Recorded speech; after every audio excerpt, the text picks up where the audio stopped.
Сайн байцгаана уу? Та бүхэндээ орой мэнд хүргэе. Өнөөдрийн унших шүлэг Жамсрангийн Баян мөнхийн хинч мэдэхгүй. Дурлалаа булаагдсан цаг хугацаа жаргал зовлон хоёрын аль нь байсныг. Дурсамжинд үлдсэн инээмсэглэл дэндүү хайрлам инхрийхэн байсныг. Дураараа салхи шиг сэтгэл минь яг л найраг шиг уянгалаг байсныг. Дутуу сүгэнсэн дарс нулимс мэт гашуун байсныг хинч мэдэхгүй.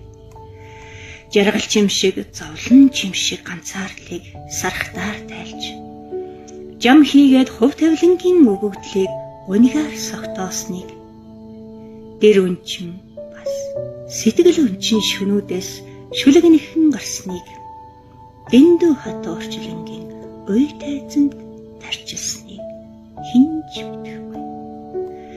Сар бас яг над шиг ганхарч хээр хонон ганцаардахтаа салхинд найгах цэцэгсийг шүнжин бүүэлж аргацсныг санаанаас гардаггүй ямраг сэтгэлийн өг өргээж нэмсгэлснийг сайхан бодол жаргах сэрүүн зүйл байсныг хинч